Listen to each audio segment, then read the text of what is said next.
Hello, Bill here, Pale Horse Survival and Tactical. Today we're going to take a look at blackberries. Stay tuned.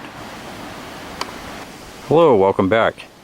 What we have in front of us here is a patch of wild blackberries, and to the best of my knowledge, blackberries grow pretty much everywhere in all of the states. I have never failed to find blackberries pretty much wherever I go. They grow along stream banks and tributaries. Apologies for the traffic here. I'm right next to a roadway once again. They grow next to ditches and tributary streams, things of that nature. They're very prolific and very easy to identify. There's a few of the fruits that are just beginning to get ripe over here. Step on around here, get through this thistle without getting poked. There's a ripe berry here. There we go. Couldn't see the glare on the screen. Now the unripe berries, if you're in dire need of food, the unripe berries are edible. You don't have to wait until they're ready. This one just came right off. I'm actually going to eat that. I love blackberries. I can stand and eat quite a few. Here's some more unripe berries here.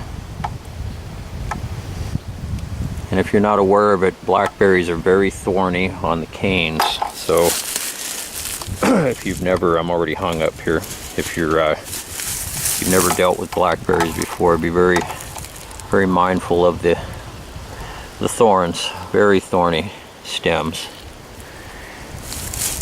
Now, if you need water, I'm going to go ahead and try this guy here. It looks very delicious.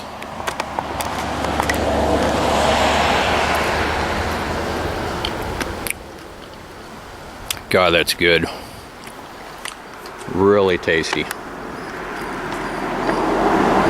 you're in a situation where you need water, blackberries have a pretty high water content, so you can gorge on blackberries and help satisfy your water requirements that way.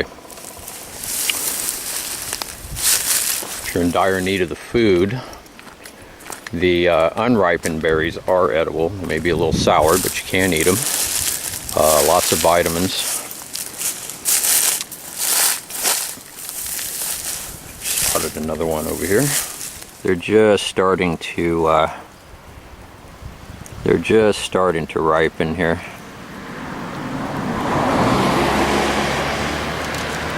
There's another one here. Get out of the shadows.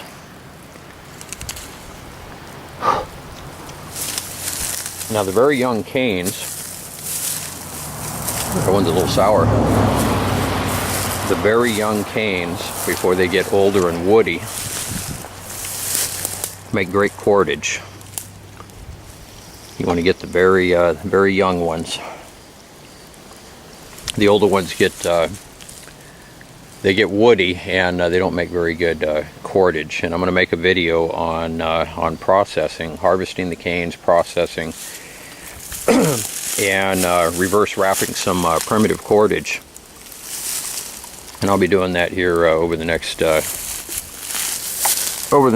several weeks to a month. Here's some more berries here. These are so good.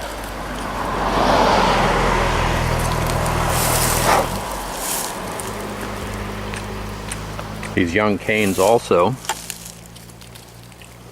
can be used. Once you strip the thorns off and the leaves, you can make baskets out of them. They call them blackberry bramble baskets. I'm also going to make a video on making a bramble basket in the future. These young buds are also edible. These young flower buds. Now you want to get them younger than this. This one would probably be edible. It's a little bit older, but when they start coming out and they're about, a half an inch long or so before the leaves unfurl, you'll see them just popping out. You can take that and pop it off, and this is just before the leaves start to unfold. You can eat those, and they have kind of a sweet coconut flavor to them. So if you're in dire need of food in a bushcrafting or survival situation, you can also eat those. Just pop them off and eat them raw. I'm still enjoying some berries here. There's another one over here. A lot of berries here. There's so many up here along this trail. Patches of blackberries. Some are small. This is what I'd consider to be a small patch, and some are really huge. Just be careful if you're on a hillside or whatever and you're trying to harvest these. You don't want to lose your footing and roll into a blackberry patch. You'll only do that one time, believe me. The leaves can be made into a tea. Blackberry has a lot of tannins in the leaves and the roots, so you can use the leaves either fresh or dried. Now, if you're going to dry an herb, we herbalists store the leaves or the roots, flowers, whatever you're using, store them whole. In other words, don't grind them up into a powder or whatever and then store them. If you store them whole, it's going to retain a lot more of its medicinal components because the cell walls aren't fractured. You want to grind them up or macerate them at the time that you're going to make the tea. That way they store a lot longer and retain their medicinal qualities.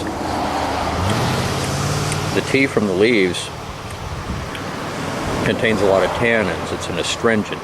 It shrinks tissues. It's good for diarrhea. It's a good anti-diarrheal. Also, the tannins, if you make a strong tea out of the leaves or the roots, and you allow that to steep for a while, it's going to take on a bourbon color. That's a strong tannic solution, and that's an antimicrobial, antiseptic. You can cleanse wounds with it. Makes a good mouthwash, body wash, shampoo. It will not suds up, but it's very good for those purposes. The flowers now, when the flowers bud out and they have white flower petals, you can eat the flower petals. That's also another food source. There's a young leaf right here.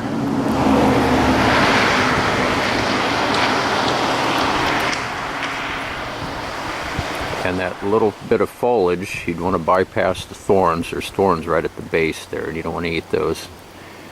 But if you catch these very young before they unfurl, you can eat those.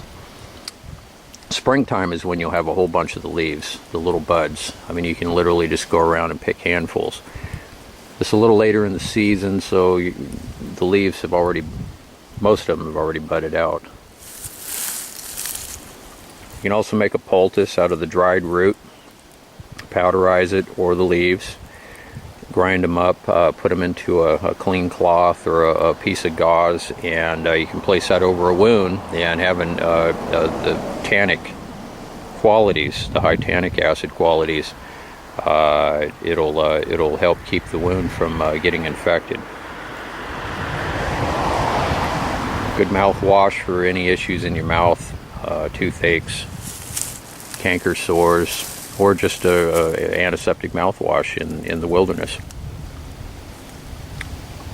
We're doing a whole series on wild edible and medicinal botanicals here on the West Coast, and this is one more added to the series here.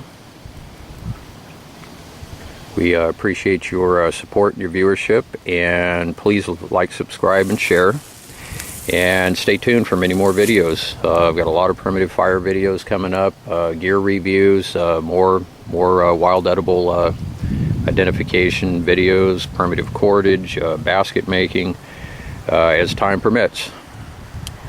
Everybody have a great day, and I'll catch you on the next one. Take care, bye-bye.